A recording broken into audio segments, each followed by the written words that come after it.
Hello and welcome back to the study room. ये video है last minute revision video of height and distance and data sufficiency. दोनों topic के separate video पहले आ चुके हैं। अगर आपको इन डिटेल कॉन्सेप्ट को समझना है और ज़्यादा से ज़्यादा क्वेश्चन को प्रैक्टिस करनी है तो उन वीडियोस को रिफर करिएगा। आज की वीडियो की अप्रोच क्या रहने वाली है? सबसे पहले हम लोग डील करेंगे height and distance. So height and distance में जो भी जरूरी चीजें होंगी वो सारी हम लोग यहाँ पर रिवाइज करेंगे पहले। जो क्वेश्चंस हम लोग ने लास्ट वीडियो में नहीं किए, कुछ नए क्वेश्चंस आपके सामने होंगे और कुछ ऐसे भी क्वेश्चन है जो कि हमने लास्ट वीडियो में डिस्कस किए हैं, but they are important, that's why I put them here also. तो सबसे पहले बात करते हैं हाइट एंड डिस्टेंस की। हाइट एंड डिस्टेंस में मेन प्रॉब्लम बच्चों को होती है डायग्राम की, कि डायग्राम कैसे बनाया जाए। सो सबसे पहले हम लोग डिस्कस करेंगे कितने तरह की लैंग्वेज हाइट एंड डिस्टेंस में पूछी जाती है और उनसे कैसे डायग्राम्स बनते हैं। तो बेसिक क्वेश्चन से स्टार्ट करते हैं। एक टावर गिवन होता है या बिल्डिंग गिवन होती है और उसकी एक शैडो पड़ रही होती है। इसमें हो सकता है आपको हाइट गिवन हो बिल्डिंग की, एंगल गिवन हो और यहाँ पर शैडो की लेंथ पूछ ली जाए, या फिर शैडो गिवन है, हाइट गिवन है, एंगल पूछ लिया जाए। कोई दो चीजें गिवन होंगी, तीसरी आपसे पूछ ली जाएगी। ये तो हो गया बेसिक क्वेश्चन। अब आप इससे एडवांस लेवल में बढ़ते हैं तो उसमें दो बिल्डिंग्स गिवन होती हैं। जब भी क्वेश्चन में दो बिल्डिंग गिवन हो तो याद रखिएगा, एक की हाइट ज्यादा होगी, एक की हाइट कम होगी। बिल्डिंग की बात कर ले या टावर की बात कर ले, एक ही बात है। अब जब इस दो बिल्डिंग का केस होता है तो दो तीन तरह के क्वेश्चन होते हैं। पहला, या तो आप टावर के टॉप में देख रहे हो, जो सेकंड टावर है उसके टॉप में देख रहे हो, from the bottom of the smaller tower and the top of the smaller tower, और ये दो एंगल आपको गिवन होते हैं। Let's suppose this is 60 degree, this is 30 degree. किसी एक टावर की हाइट गिवन होगी और दूसरे टावर की हाइट आपसे पूछी जा रही होगी। ये हो गई सेकेंड लैंग्वेज। इसी में एक और क्वेश्चन आता है, दो टावर गिवन है और आप top of the smaller tower से देख रहे हो, ये एंगल गिवन है और angle of depression is given. So angle of depression given होगा तो क्या होगा, means this is given, and angle of depression ये वाला एंगल होता है, दिस इज गिवन। अगर angle of depression is given so I can से दिस इज ऑल्सो नोन। तो यहाँ पर आपको एक बार टेन थीटा अप्लाई करना होगा, एक बार यहाँ पर टेन थीटा अप्लाई करना होगा, and easily you can solve the question. एक और क्वेश्चन पूछा जाता है दो बिल्डिंग के केस में, एंगल ऑफ डिप्रेशन दिया होता है। एंगल ऑफ डिप्रेशन दिया है मतलब आप टॉप ऑफ द टावर से देख रहे हो, angle of depression to the top of second tower and to the bottom of the second tower. Means इस बार कौन सा एंगल गिवन है, ये एंगल गिवन है और ये एंगल गिवन है। This is called angle of depression. तो जब ये एंगल गिवन है, इसका मतलब इफ आई कनेक्ट दिस, तो क्या ये एंगल सेम नहीं हो जाएगा? This angle equal to this angle. Similarly ये जो एंगल गिवन है, ये एंगल इक्वल हो जाएगा लार्जर ट्रायंगल के एंगल के। तो इस तरह की लैंग्वेज भी गिवन होती है। मैं आपके सामने अभी पॉसिबल डायग्राम डिस्कस कर रहा हूँ। अभी इससे रिलेटेड हम लोग सारे क्वेश्चंस देखेंगे। एक दो अच्छे क्वेश्चंस की बात करते हैं। कई बार आपको एक लाइट हाउस गिवन होता है और उससे दो बोट के एंगल्स गिवन होते हैं। These are two different boat और उसके एंगल गिवन है। आपसे पूछा जा सकता है what is the distance between two boat, या फिर अगर ये डिस्टेंस गिवन है तो आपसे पूछा जा सकता है what is the height of the tower. एक बहुत ही अच्छा क्वेश्चन होता है जिसमें आप सेंटर पे खड़े होते हो और दो बिल्डिंग को देख रहे होते हो सकता है इस बिल्डिंग की हाइट सेम हो और हो सकता है अलग हो। अगर सेम होगी तो भी मेंशन होगा, अलग होगी तो भी मेंशन होगा। और उसके एंगल ऑफ एलिवेशन गिवन होता है। Angle of elevation is given in the question. फिर आपसे पूछा जा सकता है कि फर्स्ट बिल्डिंग से कितनी दूरी पर बंदा खड़ा हुआ है, या फिर अगर ये डिस्टेंस गिवन है तो आपसे हाइट पूछी जा सकती है। तो ये हो गई कुछ लैंग्वेजेस जो आपके एग्जाम में जनरली पूछी जाती है। अब आइए इनको क्वेश्चंस पर देखते हैं। सो पहला क्वेश्चन है आज का, from a point P on a level ground the angle of elevation of tower, top of tower is 30 degree. एक पॉइंट पी है, यहाँ से आप टावर को देख रहे हो, angle of elevation is given है which is 30 degree.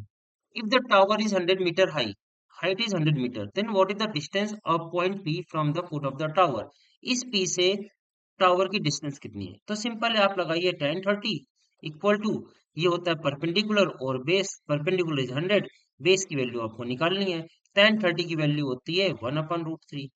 So x की वैल्यू आ गई 100√3 इज द आंसर।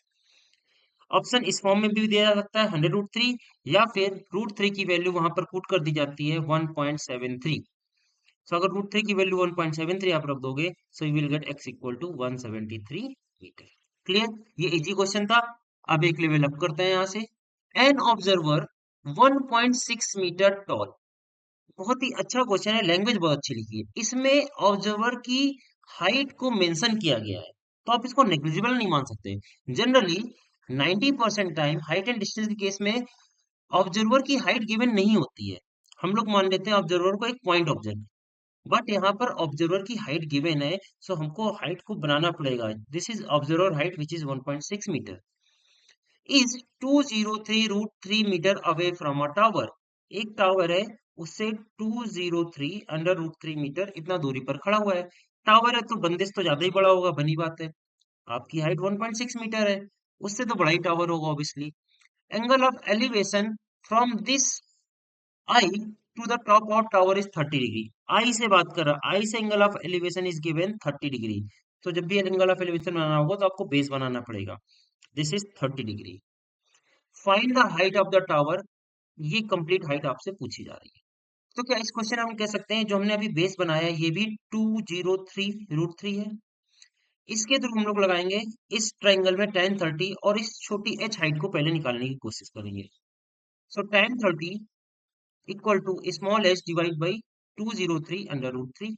tan 30 की वैल्यू होती है 1 बाई रूट 3। ये रूट थ्री कैंसिल आउट हो गया, सो h की वैल्यू आ गई आपके पास 203 metre.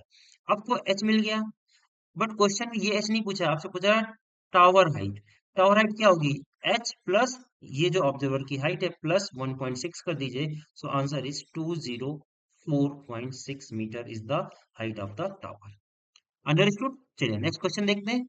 So next question is an aeroplane when 100 root 3 metre high passes vertically above another aeroplane।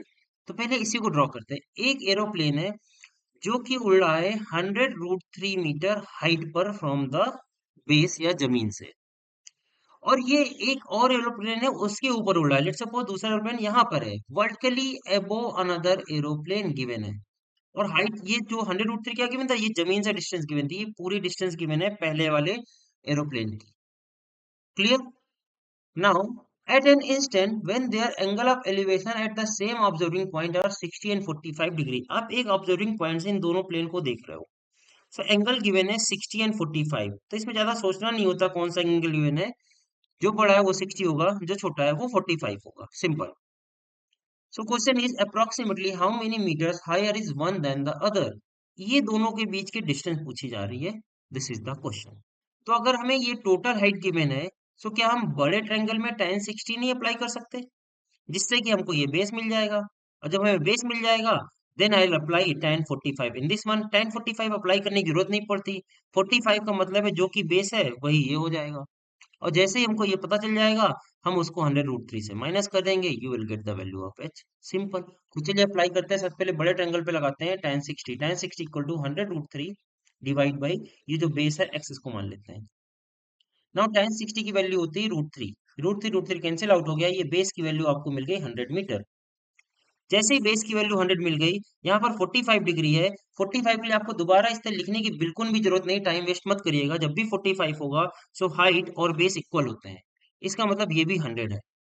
जब ये 100 हो गया, सो आपसे पूछा था इन दोनों के बीच का डिफरेंस कितना है, सो एच की वैल्यू हो जाएगी 100 रूट 3 माइनस 100। रूट 3 की वैल्यू अगर हम 1.73 रख देते हैं, सो ये हो जाएगा 173 माइनस 100। सो एक एरोप्लेन दूसरे एरोप्लेन से 73 मीटर ऊपर उड़ रहा है। This is the correct answer. I hope आपको समझ में आ रहा होगा।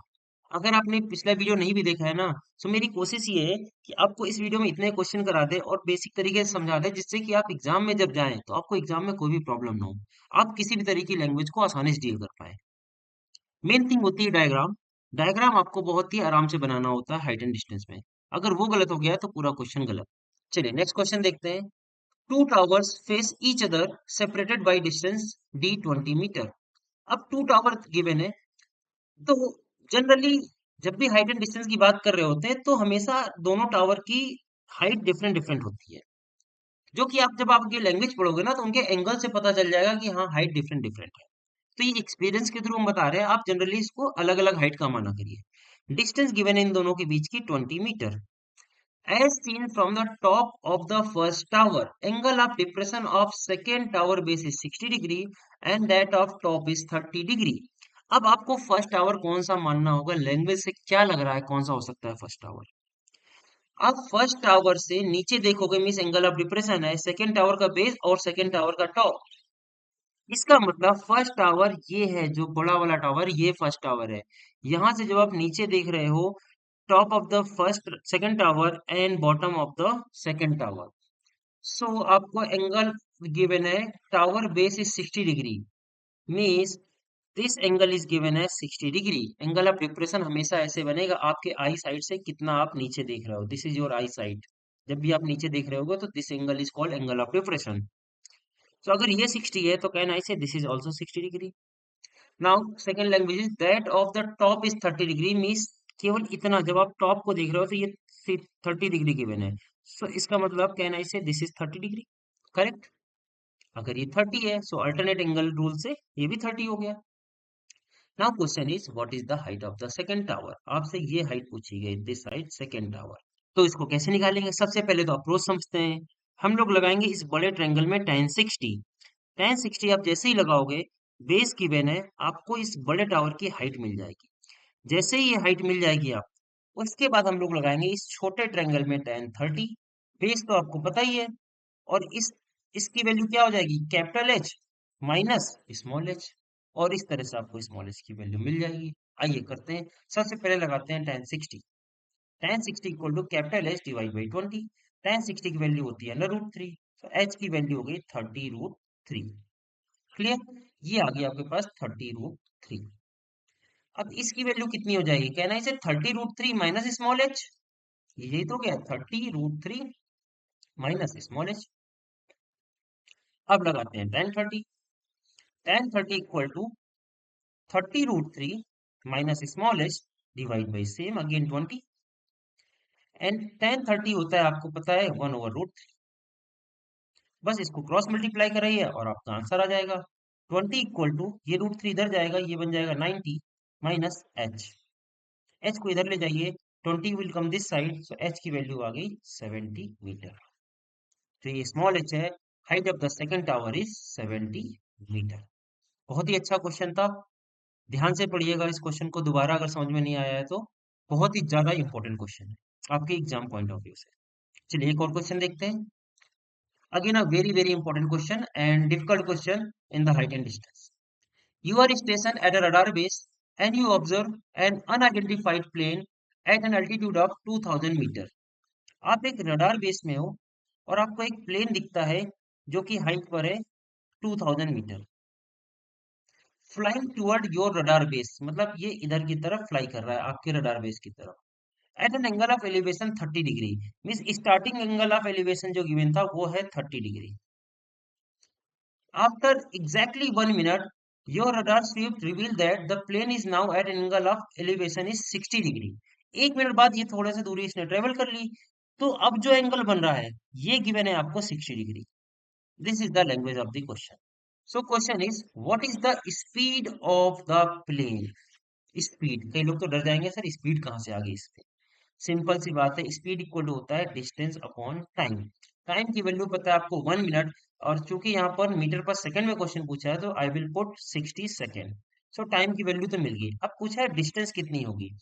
अगर ये कहना है इसे 1 मिनट में इतनी डिस्टेंस ट्रेवल करेगा, बस आपको यही निकालना है, ये हो गया टी। अगर आपने ये निकाल लिया तो आपके पास स्पीड आ जाएगी। तो इसको कैसे निकाला जाएगा, सबसे पहले हम लोग लगाएंगे इस बड़े वाले ट्रायंगल में tan 30। जैसे ही आप लगाओगे, हाइट आपको पता है, तो आपको इस कंप्लीट बेस की वैल्यू पता चल जाएगी। उसके बाद हम लोग इस छोटे ट्रायंगल पे लगा देंगे tan 60। जैसे आप इसमें tan 60 लगाओगे, आपको हाइट तो पता है 2000, फिर आपको इसने बेस की वैल्यू पता चल जाएगी और इसको माइनस कर दीजिएगा, so you will get the capital D value. चलिए लगाते हैं, tan 30 equal to 2000 divide by base. tan 30 होता है 1/√3, सो बेस की वैल्यू आपके पास आ गई 2000√3। देन ये कैपिटल बी की वैल्यू है। अब लगाते हैं हम लोग ये इस छोटा ट्रायंगल और tan 60, और मान लेते हैं ये जो बेस है यहाँ पर ये है स्मॉल बी। करेक्ट। तो tan 60 equal to again 2000 perpendicular, base कितना है स्मॉल बी, इसको निकालना है इस बार स्मॉल बी। tan 60 होता है √3, सो स्मॉल बी की वैल्यू कितनी आ गई 2000 डिवाइड बाई √3। आपको चाहिए कैपिटल डी। कैपिटल डी होगा capital B minus small B, तो इसमें हमको जाके माइनस कर देना है 2000 बाई √3 को। और ये आपको मिल जाएगी कैपिटल डी की वैल्यू। टी की वैल्यू आपको पता है 60 सेकंड गिवन है। बस आप यहाँ पर वैल्यू पुट करिए, आपका आंसर आ जाएगा। जल्दी से इसको सब्सट्रैक्ट करते हैं, ये इधर मल्टीप्लाई हो जाएगा। ये कितना बन जाएगा? 3। 3 × 2 6000, 6000 minus 2000 4000। So 4000 upon √3 is the capital D value. जब आप इसको सब्सट्रैक्ट करेंगे तो आपको ये मिल जाएगा। इसको यहाँ पर पुट कर दीजिए, you will get the speed value. यहाँ पर लिख देते हैं साइड में, speed equal to capital D की वैल्यू आ गई 4000 डिवाइड बाई √3 और टाइम की वैल्यू है 60 सेकेंड। ये जीरो जीरो कैंसिल आउट हो गया, इसको रेशनलाइज भी कर देते हैं तो ये √3 ऊपर पहुंच जाएगा और ये कैंसिल आउट हो गया 3 बन जाएगा। फर्दर इसको सिंप्लीफाई करेंगे, 3 हो जाएगा और यहाँ पर आ जाएगा 2000 200। So answer is 200 √3 divide by 9 metre per second is the correct answer. Got it. चलिए एक और क्वेश्चन देखते हैं, उसके बाद हम लोग करेंगे डेटा सफिशिएंसी के question. The angle of elevation of the top of tower from a point on the ground is 30 degree and moving towards 70 meter to the tower, it becomes 60 degree. Angle of elevation given है top of the tower is 30 degree. और जब आप 70 metre tower की तरफ आगे बढ़ते हो तो ये एंगल ऑफ एलिवेशन हो जाता है 60 degree. This is given as 70 metre. So question is what is the height of the tower. So again सबसे पहले हम लोग लगाएंगे tan 60 in the smaller triangle. मान लेते हैं इसकी वैल्यू स्मॉल b है। सो आपके पास एक रिलेशन आ जाएगा h और b में। tan 60 equal to h by small b। tan 60 की वैल्यू होती है √3। इसको यहीं पर छोड़ देते हैं, आगे देखते हैं tan 30 अप्लाई करते हैं इस पे। जब आप tan 30 अप्लाई करेंगे, tan 30 equal to capital S divide by 70 plus B I can say. और अगर हम यहाँ से b की वैल्यू यहाँ पर पुट कर दें तो क्या हमको h की वैल्यू नहीं मिल जाएगी? बिल्कुल मिल जाएगी। चलिए करते हैं इसको तेजी से। tan 30 की वैल्यू हो गई 1/√3 capital S divide by 70 plus small b की वैल्यू यहाँ से आ जाएगी h/√3 h/√3। सिंपल, ये इधर मल्टीप्लाई हो जाएगा। सो आई कैन से 70 plus h/√3 equal to h√3। इसको क्रॉस मल्टीप्लाई करेंगे, दिस विल बी 70 √3 यहाँ मल्टीप्लाई होगा, ये 3 बन जाएगा और ये यहाँ पर जाके एक माइनस हो जाएगा, मीन्स ये 2h हो जाएगा। इस तरह आपको कैलकुलेशन अपने आप भी करनी होती है, जो हमने अभी शॉर्टकट की। सो हमको मिल गया डायरेक्टली 70 √3 इक्वल टू 2h। इसको आप अपने आप करिएगा, जो हमने भी आपको शॉर्टकट बताया। यहाँ पर √3 हो जाएगा, उसके बाद ये √3 इधर जाएगा, ये 3 बन जाएगा और h यहाँ पर रिवर्स होके माइनस हो जाएगा, 2h आ जाएगा। सो h की वैल्यू आपको कितनी मिल गई? 35 √3 is the correct answer. 35 √3 option D is correct. Got it. एक और क्वेश्चन देख लेते हैं, this is the last question. Two pillars of equal height are on the either side of the road. Equal height के pillars हैं और वो road के दोनों तरफ, which is 120 metre wide. Road की विड्थ दी हुई है 120 metre. The angle of the elevation of the top of the pillars are 60 degree है, देखिए 600 नहीं 60 डिग्री एंड 30 डिग्री। अलग अलग एंगल आ रहा है, इसका मतलब आप बीचों बीच में रोड के नहीं खड़े हो, किसी एक साइड आप इंक्लाइंड हो, किसी एक तरफ खड़े हुए हो, तभी एंगल अलग हो सकते हैं। बीचों बीच में खड़े होते हैं तो एंगल सेम हो जाते हैं। लेट सपोज आप इधर तरफ ज्यादा खड़े हो, तो बताइए कौन सा 60 होगा कौन सा 30 होगा? ऑब्वियसली ये 60 डिग्री होगा और ये 30 डिग्री होगा। Now question is find the height of the pillar.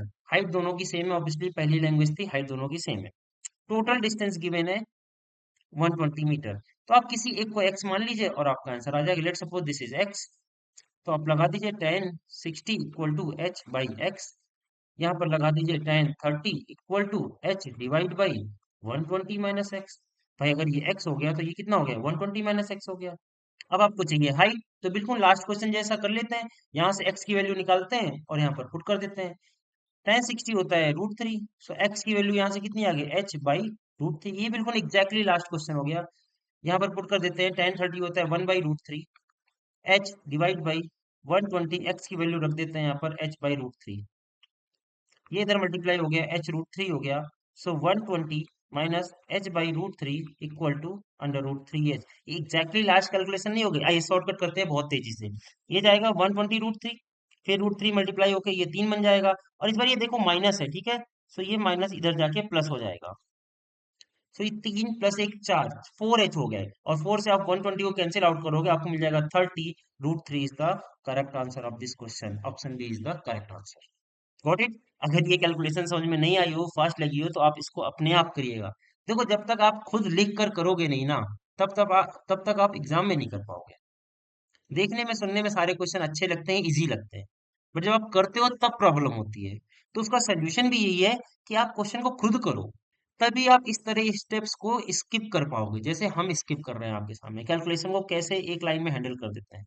Okay, तो चलिए आज का सेकंड टॉपिक स्टार्ट करते हैं, विच इज डेटा सफिशिएंसी। सो जिन्होंने डेटा सफिशिएंसी पढ़ रखा है, वेल एंड गुड। जिन्होंने नहीं पढ़ा है उनके लिए अगेन एक बार रिवीजन जल्दी से कर देते हैं, क्विकली। डेटा सफिशिएंसी में किस टाइप के क्वेश्चन आते हैं और उनको कैसे हैंडल किया जाता है। तो आपको बता दें, सबसे पहले डेटा सफिशिएंसी में हमेशा एक क्वेश्चन स्टेटमेंट होता है, उसके बाद दो स्टेटमेंट गिवन होते हैं फॉलोड बाई। हमको क्वेश्चन को सॉल्व नहीं करना होता है, बस स्टेटमेंट को पढ़ के ये बताना होता है, is the data is sufficient to answer your question और नॉट। और उनके अकॉर्डिंग हमारे सामने 5 ऑप्शन होते हैं। एक बार जल्दी से इन पांचों ऑप्शंस को पढ़ लेते हैं, उसके बाद क्वेश्चन पर आते हैं। Option A is if statement 1 alone is sufficient to answer but statement 2 alone is not sufficient to answer the question asked. मतलब सिर्फ और सिर्फ स्टेटमेंट 1 से ही आंसर हो जाएगा, दूसरे से नहीं हो रहा है। Option B is statement 2 alone is sufficient but statement 1 alone is not sufficient to answer the question asked. मतलब 1 से नहीं होगा, केवल 2 से होगा। Option C is if each statement alone is sufficient to answer the question. अब ये बहुत ही अच्छा ऑप्शन है। इसमें क्या है, आपको स्टेटमेंट 1 से भी आंसर हो रहा है और स्टेटमेंट 2 से भी आंसर हो रहा है। कई बार बच्चों के दिमाग में आता है, सर ये दोनों आंसर सेम होने चाहिए। नहीं, जरूरी नहीं है, सेम हो भी सकते हैं, नहीं भी हो सकते हैं, बस आंसर आपका आ रहा है, इसका मतलब option C is the correct answer. इसको हम इधर और भी बोलते हैं कई बार, इधर स्टेटमेंट 1 इज 1 और statement 2 alone sufficient to answer your question. Got it. चलिए ऑप्शन डी देखते हैं। Option D is if both statement 1 and 2 together are sufficient to answer the question asked but neither statement alone is sufficient। मतलब ये है कि आप single statement से answer नहीं कर पा रहे हो, आपने जब इन दोनों को कंबाइन किया तब आपका आंसर निकल के आया, then I will mark option D. Last option is option E. वो ये है कि जब आपको आंसर मिल ही नहीं रहा है, ना ही इंडिविजुअली और ना ही कंबाइन करने के बाद, तो हम लोग लगाएंगे ऑप्शन ई। ये है 5 standard option in the data sufficiency. अब क्वेश्चन में देखते हैं इनको कैसे आंसर करेंगे। ऑप्शन बिल्कुल ध्यान में रखिएगा, ऑप्शन चेंज नहीं होंगे, सारे के सारे ऑप्शन सेम है। सो 5-6 क्वेश्चन प्रैक्टिस करेंगे, डेट्स इट, आपको डेटा सफिशिएंसी इतने से क्लियर हो जाएगा। सो पहला क्वेश्चन है, who is immediate right of Mohan when Mohan, Salil, Bhushan, Suresh and Jayesh are sitting around a circle facing at the centre. Salil is third to the left of Mohan. केवल दो नाम गिवन है, दो नाम से आप 1 2 3 4 5 बंदों की सिटिंग नहीं बना सकते, इसका मतलब स्टेटमेंट 1 से आपको आंसर नहीं मिलेगा। बनाने की जरूरत नहीं होती, डायरेक्टली आपको ऐसे गेस करना है। सेकंड स्टेटमेंट है, Bhushan is between Salil and Jayesh. यहाँ पर तीन नाम मेंशन हो गए हैं। क्या तीन नाम से आपका क्वेश्चन बन सकता है? फर्स्ट को बिल्कुल ध्यान में नहीं देना है, जब आप सेकंड स्टेटमेंट को रीड कर रहे हो तो सिर्फ और सिर्फ सेकंड को रीड करना है। तो अभी हम बात करें सेकंड स्टेटमेंट, तीन नाम गिवन है, भूषण, सलील एंड जयेश। तीन नाम से पांच बंदे की अरेंजमेंट पूरी नहीं हो सकती, कम से कम चार बंदों की अरेंजमेंट चाहिए थी, इसका मतलब सेकंड से भी आंसर नहीं आएगा। अब जब हम इसको कंबाइन कर देते हैं तो हमको कितने नाम मिलेंगे? एक तो सलील मिल गया, देन मोहन मिल गया, भूषण की पोजीशन मिल गई, सलील पहले आ चुका है और जयेश भी आ गया, मतलब चार नाम आ गए। बस हमको नाम देखना है, यहाँ पर अरेंजमेंट तो करने की जरूरत भी नहीं है। आपको चार लोगों की इंफॉर्मेशन पता है, जब भी चार लोगों की इंफॉर्मेशन पता है और टोटल बंदे पांच है, इसका मतलब डेफिनेटली आपका सिटिंग अरेंजमेंट बन जाएगा। और अगर बन जाएगा तो कुछ भी क्वेश्चन पूछ ले अरेंजमेंट में, सारे क्वेश्चंस के आंसर हो जाएंगे। इस तरह हैंडल किया जाता है डेटा सफिशिएंसी के क्वेश्चन को। इनके क्वेश्चन को ड्रॉ नहीं करना होता। तो अब बात करते हैं कौन सा ऑप्शन सही होगा। क्या आपको केवल स्टेटमेंट 1 से आंसर मिला? नहीं। क्या केवल स्टेटमेंट 2 से मिला? नहीं। जब हमने इसको कंबाइन किया तब हम गेस कर पा रहे हैं कि हाँ, मेरा क्वेश्चन सॉल्व हो जाएगा। इट्स मींस ऑप्शन वाइज बात की जाए तो I will mark option D. I need both the statement to answer this question. चलिए नेक्स्ट क्वेश्चन देखते हैं। What is the rate of interest per annum on amount of 12,000 rupees deposited in a bank. एक bank में आपने 12,000 रुपए जमा किए, आपसे पूछा गया रेट ऑफ इंटरेस्ट क्या होगा, और पी की वैल्यू गिवन है 12,000 रुपए। First statement is difference between S I and C I is given this. क्या इससे आंसर आएगा?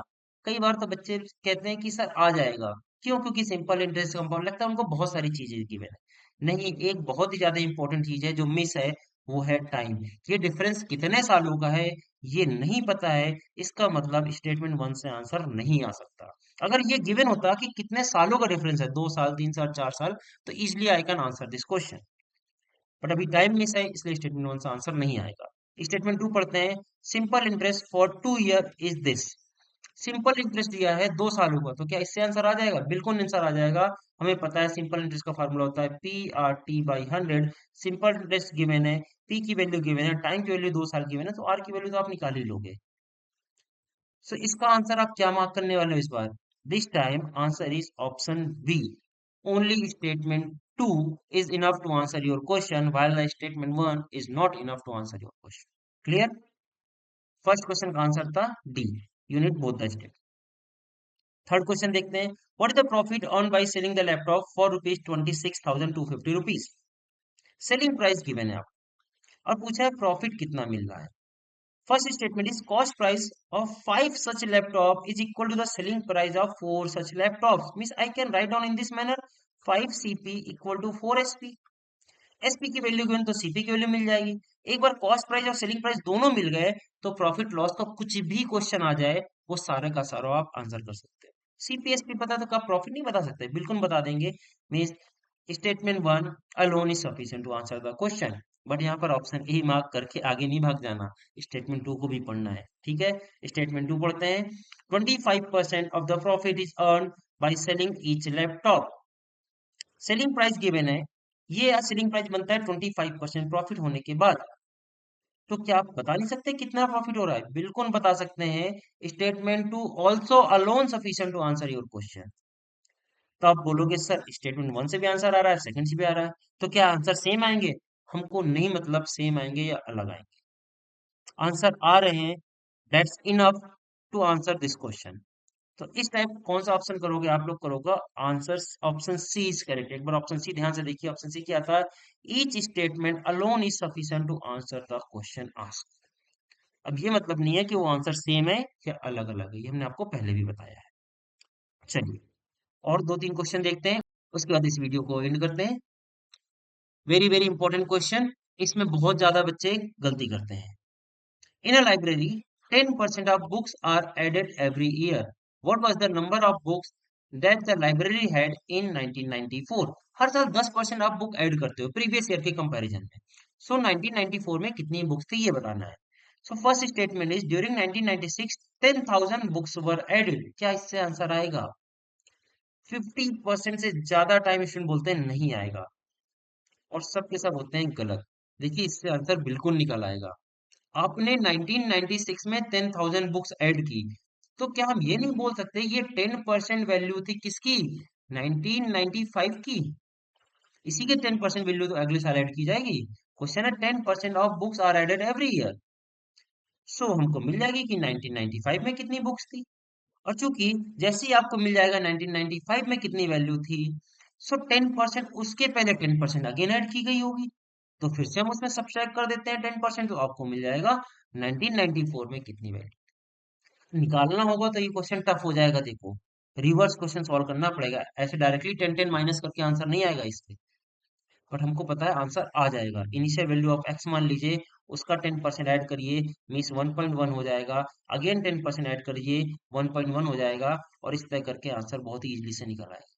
बट आपको इस तरह कैलकुलेट करके एग्जाम में टाइम वेस्ट करने की बिल्कुल भी जरूरत नहीं है।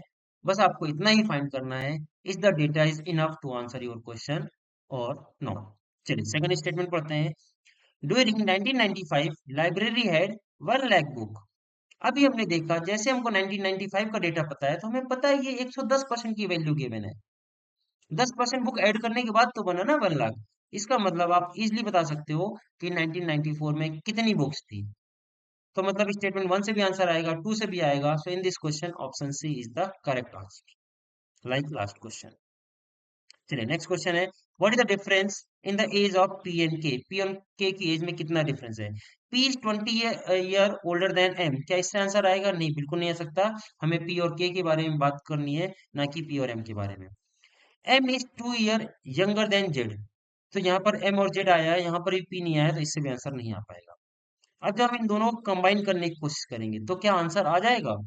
नहीं, बिल्कुल नहीं आएगा।